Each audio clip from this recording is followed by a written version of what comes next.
Good morning, guys. Luke here, back with another video. Today we are chatting about the brand new Snapdragon 8 Gen 3.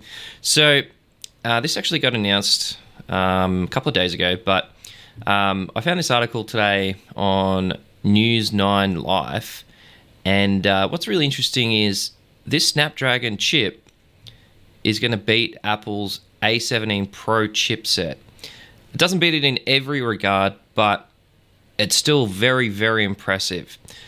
If you look at like the last couple of years, like Apple's always kind of had a massive gap on any other chip. And like, it'd be like 2 years before any other chip would catch up. But this Snapdragon 8 Gen 3 is really, really impressive. So it's already been announced that, a lot of Chinese brands are going to use this chipset. Funnily enough, Samsung wasn't in the list, but it's believed that Samsung is going to kind of make their own, like, hyped up, overclocked version of the Gen 3. So that's probably why they weren't in the list. But all your other Chinese brands are going to use it. The thing I found really interesting was this here, where it's talking about the Snapdragon 8 Gen 3 versus the iPhone 15 series, and it just says that it's fabricated on the 4nm process technology, which we expected. It features a 30% increase in performance and a 20% power efficiency improvement over the previous versions, so the Gen 2.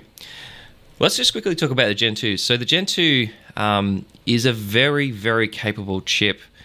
I look at like how much of an improvement it actually made to Samsung's devices. Like if you look at the S23 Ultra, like that thing is a monster. And I watched a lot of reviews. I didn't actually pick it up. I really like the Ultras, but I just don't have a use for all that power, unfortunately. So the S23 Ultra, even now, like nearly 12 months on, has like incredible battery life. It's got fantastic performance. It's got really good gaming performance. And you look at like how much of an improvement that Samsung got out of moving from Exynos to the Qualcomm chips, and it's a huge leap. So this is a really big deal. The Gen 3, for it to have a 30% increase in performance and a 20% power efficiency improvement, it should mean at the end of the day that the S24 Ultra and S24 range will see even better battery life this time around. So that's pretty impressive stuff.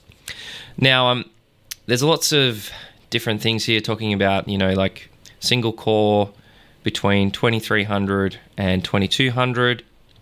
And it just says the figure is higher than one score by the Snapdragon 8 Gen 2, but lags behind the iPhone 15 series, notably the iPhone 15 Plus, which it's powered by the previous chip, so it doesn't really count.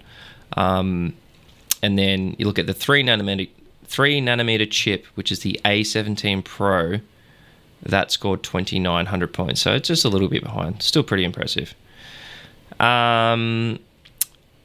It does do very well on the Geekbench scores. It talks about scoring 7,439 and 7,526 points in the test.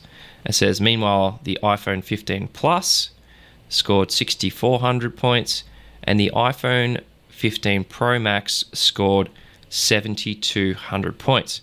Now, just think about this for one sec, because if you remember when the iPhone 15 Pro Max got announced, one of the big things they were pushing is the ability to have console-like gaming performance on the iPhone 15 Pro and Pro Max. And, sorry, no, just the Pro Max. That's very impressive because a lot of the demos showed Resident Evil Village playing, with a PlayStation controller. And literally the game is unchanged. I think all they really did was drop the resolution, which essentially pushed less frames per second. But we're getting to the stage now where our mobile devices can almost be like a full performance gaming console. We're not quite there yet because of like thermal issues, but the fact that this new chip has slightly more power than the iPhone 15, it's amazing. That's pretty impressive stuff. Now, it just also says, the last part of this article here, it says the benchmark scores featured 24 gigs of DDR5 RAM. It's crazy.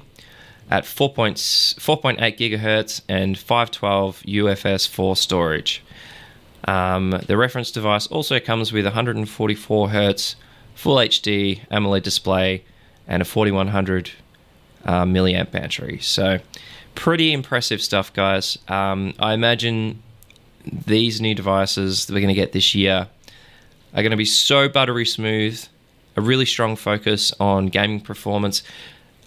It seems like every article I read today, they're all talking about AI. So, you look at the Pixel 8 and 8 Pro, there's a huge focus on AI and doing all these crazy things with photos.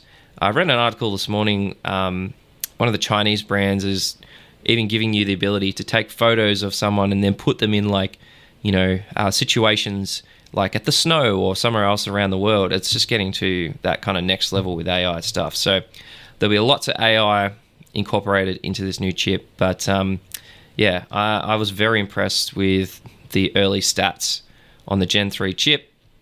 And I feel like it's going to be a massive leap forward this year in 2024. So let me know what you think, guys. Is this going to be the year that you upgrade to Android? Make the switch from iPhone? Possibly. All right. Thanks, guys. See you in the next one. Cheers.